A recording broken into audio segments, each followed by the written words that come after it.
네, 계속해서 경제 인사이트 이어가겠습니다. 오늘은 리더스 인덱스의 박주근 대표 함께합니다. 어서 오십시오. 네, 안녕하세요.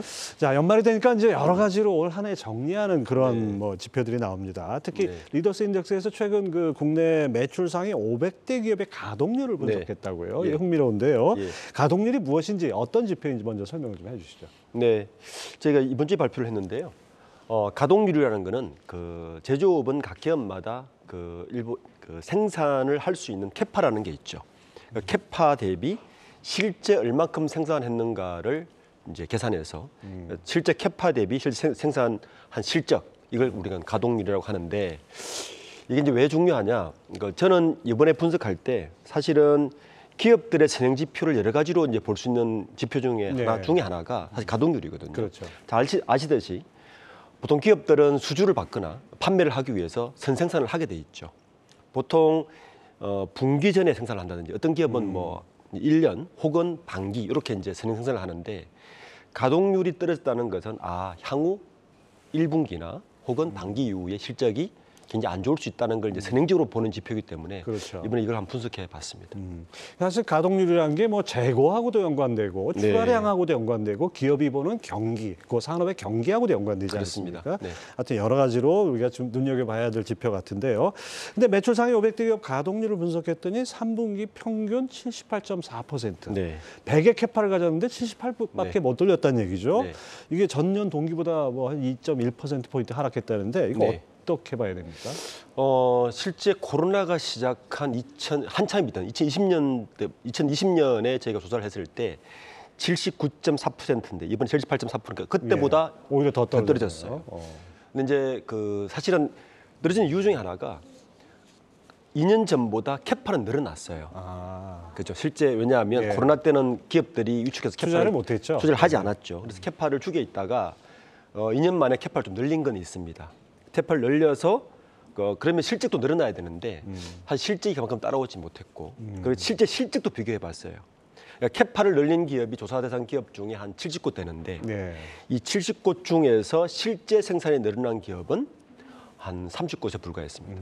그러니까 캐파를 따라오지 못했고 그게 이제 가동률 저하로 떨어진 건데, 잘 아시듯이 우리나라가 OECD 국가 중에서 수출 비중이 가장 높은 국가 아닙니까? 그러니까 지금 잘 아시듯이 글로벌 경기 침체로 수출이 좀 낮아지고 있고, 그것이 지금 가동률 저하로 좀 계속 이어지고 있는 그런 추세인 것 같습니다. 네, 그렇군요.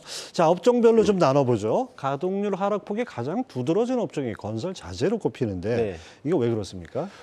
뭐 너무 지금 부동산 경기를 잘 아시지 않습니까? 특히 우리나라 그 건설업체들은 대부분 주택 시장에 굉장히 영향을 많이 받고 있는데, 주택 시장 하락이 바로 건설로 바로 연결이 되고 그 건설에 들어가는 건설 자재 시장으로 바로 지금 직탄을 맞아서 건설 자재 쪽은 이미 7.4%포인트 떨어졌습니다. 70%를 겨우 지키고 있는데 이 보니까 대부분 건설 자재 중에서 뭐 시멘트, 그다음에 샤시, 그다음에 유리, 그러니까 실제 주택에 들어가는 모든 자재 시장이 지금 다 떨어진 상태예요. 굉장히 심각한 상태인 것 같고, 그 외에도 보면 유난히 많이 떨어진 업종이 조선기계설비하고 그리고 석유화학 쪽인데, 이 두 개의 공통점이 거의 인프라주예요.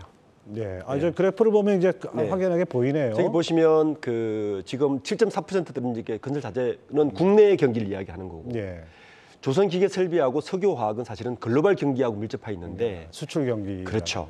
특히 석유화학하고 조선기계설비는 글로벌 경기하고 우리 수출에 아주 밀접한 관계를 갖고 있기 때문에 저기에서 떨어졌다는 이야기는 수출이 바로 직탄을 맞았다고 볼 수 있고, 저기 유통은 가동률을 어떤 걸 의미합니까? 유통 같은 경우에 유통업체의 가동률 잡힌 게 한 2곳 정도 되는데요. 실제로는 유통도 가동률을 설정하는 기준이 있더라고요. 뭐 시간 대비 실제 뭐 활용한 시간이라든지 이런 식으로 하는 게 있어서 전체를 나타내지 않지만 유통도 지금 떨어지는 상태고, 그러니까 저 업종들을 보면 그러니까 내수 플러스 수출까지 같이 떨어지고 있다, 이렇게 좀 해석할 수 있습니다. 소비재, 그다음에 뭐 중간재 할 거 없이 다 지금 안 좋다 이렇게 나오네요. 자, 건설업계 침체는 지금 뭐 줄도산 조짐 우려까지 나오고 있습니다. 올해 벌써 종합건설업체 5곳이 최종 부도 처리됐다, 이런 기사도 봤는데요. 지금 건설협회의 자료에 따르면 그 지금 종합건설업체 중 5곳이 지금 최종 부도 처리됐거든요.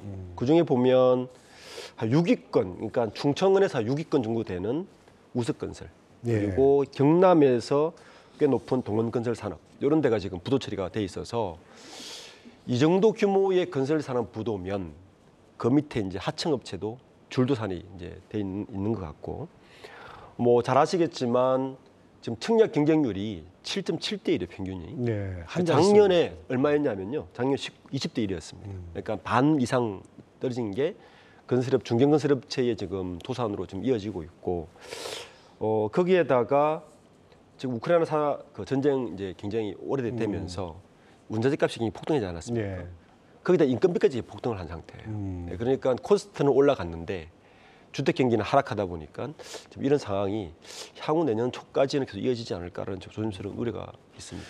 지금 조사 기간이 3분기여서 사실 화물연대 파업은 4분기였습니까? 그렇습니다. 그러니까 그건 아직 반영도 안 안 된 된 상태입니다. 거니까 네. 4분기에도 별로 좋아질 가능성이 없는 데다가 예. 부동산 PF 문제, 이 불씨가 여전히 남은 거 아니겠습니까? 네, 그렇습니다. 뭐 레고랜드 사태로 이미 뭐 불을 지핀 상태에다가 그게 이제 PF로 갔죠. 이건 이미 시장이 이미 전반영된 상태고, 지금 내년은 조금 더 안 좋은 게 이번 예산안이 일부 통과되지 않았습니까? 거기 보시면 SOC 예산이 10% 삭감됐어요. 그러니까 건설업을 부흥시킬 만한 호재거리가 너무 없다.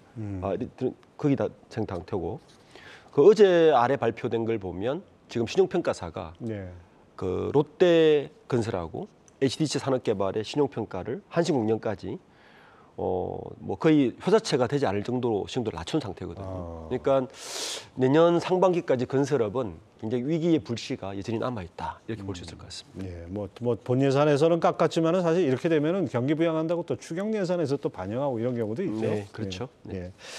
자, 업종별로도 그렇고 가동률이 유난히 떨어진 기업들도 있지 않습니까? 어떤 기업들이 어떤 이유로 그렇게 떨어진 건지요?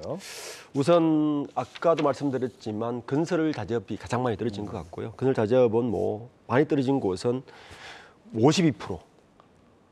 반토막 유진기업이 레미콘이잖아요. 레미콘에서. 요게 이제 3분기지 않습니까? 예. 그러니까 유통 그 레미콘 파업하기 전에 3분기가 52% 떨어졌더라고요. 그럼 4분기에 도대체 얼마가 나온다는 그렇죠. 굉장히 떨어진 걸 봐야 되고요. 거기다가 뭐 그 건설 자재업체 KCC라든지 뭐 LX 하우스도 많이 떨어졌고요. 그 외에 이제 눈여겨볼 만한 곳은 대표적인 게 삼성전자인데, 삼성전자의 경우에는 영상기기사업본부가 캐파를 좀 늘려놓은 상태에다가 오히려 실적은 줄였어요. 그러니까 이게 많이 떨어졌고요. 반도체는 생산 실적은 늘어난 그 캐파를 늘리는데 그 100%로 늘 돌아가고 있는데 4분기를 유심히 볼 만할 것 같습니다. 얼마큼 떨어졌는지를 봐야 될 것 같고, 그 외에 그 상위 20대 기업 중에 한 3개 기업 빼고는 다 떨어진 상태예요. 잘 아시듯이 뭐 현대자동, 기아자동차, LG에너지솔루션 정도를 제외하고는 대부분의 상위 20대, 매출 상위 20대 기업이 가동률이 지금 다 떨어진 상태입니다.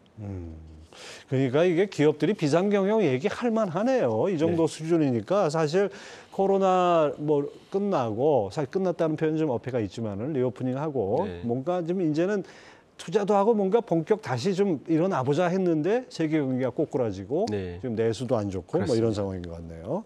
하지만 그래도 기아나 현대모비스 같은 자동차 기업들, 또 LG 엔솔 같은 2차 전지 대표 기업들은 그래도 유지한다는 게 그래도 좀 뭔가 좀 반가운 소식이라고 할 수 있는데, 이게 업황을 반영하는 거겠죠? 그렇습니다. 아까 그 업종별 가동률을 보면 유난히 딱 보여지는 게 자동차 기계만 증가했고, 그리고 그 제약 바이오 두 곳 업종만 지금 증가한 상태거든요. 네, 지금 플러스가 된 게 제약하고 자동차 부품이죠. 그러니까 이 두 곳은 여전히 업황을 그대로 좀 드러내고 있고요. 지금 주식시장에서 저 두 곳은 그나마 좀 견디고 있지 않습니까? 자동차 중에서도 기아 자동차가 가동률이 오히려 많이 올라갔어요. 현대차는 조금 떨어졌는데. 그 왜 그렇습니까? 기아차의 경우가 그 수출 실적이 워낙 좋고, 자동차는 여전히 그 수요 공급 대비 수요 기다려야 되는 아직 시장이 아직 남아 있는 것 같고요. 그러다 보니까 현대모비스도 따라서 가동률이 좀 올라간 것 같고, 또 배터리 업체인 LG에너지솔루션은 여전히 뭐 공급 부족이지 않습니까? 이런 데가 그대로 지금 가동률이 캐파도 엄청 늘어났어요. 캐파도 30% 늘어난 상태에서 가동률도 올라간 상태니까 굉장히 업황이 좋다.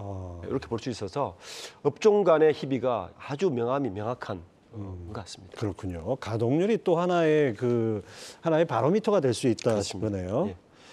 자, 이렇게 되면 지난 3년간 겪었던 코로나19가 무색할 정도 아닙니까? 네. 이런 상황에서 이게 결국 앞서 말씀드린 대로 가동률은 재고 자산하고 아주 밀접한 연관이 있지 않습니까? 재고가 늘어나면 가동률을 낮출 수밖에 없는데 재고 자산 증가가 역대 최대다. 그런 얘기도 저번에 한번 나와서 말씀해 주셨잖아요.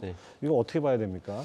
그러니까 두 개가 밀접한 것 같아요. 재고 자산에 지난번 이 자리에서 내가 말씀드렸었는데 재고 자산이 36% 늘었어요. 네. 그러니까 이게 더 심각한 게 같이 이제 3분기로 제가 그때 분석을 한 거거든요. 재고 자산이 36% 늘었는데 가동률은 떨어지는 상태에서 늘었다. 이게 심각한 거죠. 그렇죠. 그러니까 적게 생산했는데도 재고가 늘었다는 거는 특히 이제 재고 자산 중에서도 저는 제품 재고를 많이 봤는데 네. 제품 재고는 자사가 만드는 거지 않습니까? 그러니까 우리나라 대기업들은 대부분 수출이 메인인데 가동률을 낮췄는데도 재고가 늘어났다는 것은 이게 향후 수출에 비상등이 켜졌다. 이제 그게 실제 12월이나 11월 지표의 수출이 그대로 나타나고 있어서 4분기가 되면 이 상황이 저는 조금 더 가지 않을까. 왜냐하면 보통 우리가 크리스마스 시즌, 연말 시즌의 제품들은 다 3분기에 다 만들어서 납품을 하거든요.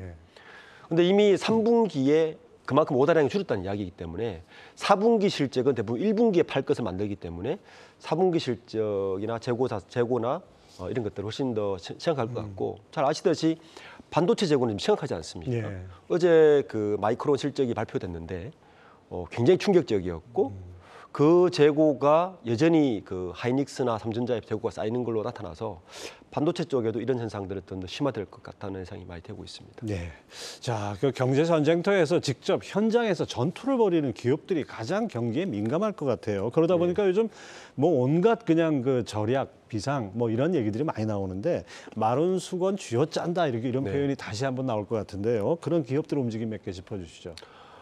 저는 이번 그 임원사가 거의 이제 4대 그룹, 5대 그룹 끝나지 않았습니까? 임원사를 유난히 봤는데 사실은 그 선행 지표 중에 중요한 게 가동률도 되지만 인사예요. 예, 인사를 보면 이제 어느 정도 기업들이 공격적이냐, 수재적이냐 알 수 있는데 5대 그룹 중에요. 부회장 승진이 딱 한 명 있었습니다. 아, 그런가요? 네.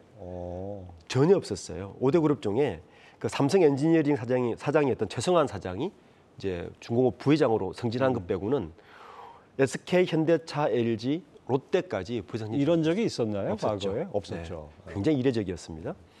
또 두 번째를 보면 지금 마이크론도 지금 실적 발표하면서 10% 감원하겠다 이미 발표했지 않습니까? 미국이야 뭐 노동 요청이 워낙 좋으니까 감원을 이렇게 발표할 수도 있지만 우리 기업들은 감원이라는 말을 실제 꺼내지도 못하고 있는 실정에서 이 부분을 어떻게 할까 고민하다가 SK그룹 같은 경우는 지금 유동성의 좀 신호등 때문에 자산 유동에 이미 들어간 상태고요. 그렇죠. 네. 그리고 SK 하이닉스 같은 경우는 이미 수익성이 낮은 제품군을 중심으로 감산에 이미 들어갔다는 이제 소식이 들리고 있고요.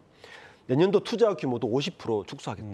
그러니까 카펙스 자체가 이미 굉장히 줄어들고 있는 상태라서 이렇게 되면 이미 뭐 몇몇 기업에서 구조조정 이야기가 나오고 있고요. 이미 은행권에서도 구조조정 이야기가 나오고 있어서 뭐 지금 주가도 안 좋지만 지금 올 겨울 이제 구조조정 이야기 뭐 이런 감원 그리고 투자 줄이는 거. 기업들이 굉장히 수세적으로 갔고요. 특히 이번 인사에서 또 공통적으로 나타나는 것 중에 하나가 CFO 출신들이 전면에 다 배치됐습니다. 그건 진짜 정말 철저하게 마른 수군을 얘기죠. 짜겠다는 이야기죠. 그러니까 인사에서 보도 그렇고 투자에서도 그렇고 일단 뭐 여러 가지를 좀 대비하고 있는 것 같습니다. 자, 이렇게 되다 보니까 이런 자구 노력들이 내년 실적에 좀 어떻게 긍정적인 영향을 줄 수 있을지 좀 궁금합니다. 우선 그 수익성에 빨간불이 들어오는 건 분명한 것 같습니다. 뭐 초반에도 이야기했지만 재고 늘어나죠. 가동률 떨어지죠. 당장 아마 이 가동률이 떨어진다는 얘기는 다른 말로 이야기하면 영업이익률하고 직격탄을 맞습니다. 보십시오. 캐파가 늘렸다면 투자를 했지 않습니까? 캐파가 늘었다는 이야기는 가동을 하지 않아도 고정비가 계속 들어간다는 이야기예요. 캐파가 늘렸다는 얘기 인원도 더 뽑아야 될 거 아닙니까? 그러면 코스트는 그대로 증가하고 있는데 가동률이 떨어지니 영업이익률이 당연히 떨어지겠죠. 그렇죠. 그래서 아마 1분기 상반기까지는 영업이익률은 굉장히 낮아질 것이다. 이 가동률로 저는 예상을 할 수 있을 것 같고요. 영업이익률이 떨어지면 이게 이제 시장에 나타나겠죠. 내년 상반기에는 여러모로 힘든 시기가 되지 않을까라고 예상되고 있습니다. 어떻게 보면 주가 관점에서 보면 또 그 가장 힘든 시기가 또 어떻게 보면 매수 타이밍이 될 수도 있는 그런 측면이 그렇죠. 있을까요? 주가 쪽에서는 이미 내년 상반기 1분기까지는 이미 다 선반영된 것 같아요. 그렇습니까? 네, 이미 선반영된 것 같고 이제 1분기가 되면 내년 상반기나 하반기가 나타나겠죠. 그렇죠. 그때 되면 오히려 이미 바닥은 치고 있지 않나 뭐 이렇게 봐도 저는 뭐 그런 시그널을 봐도 되지 않을까 싶습니다. 예, 기업들은 지금 아주 한겨울, 그야말로 한겨울이네요. 자, 박주근 리더스 인덱스 대표 함께했습니다. 오늘 말씀 감사합니다. 네, 감사합니다.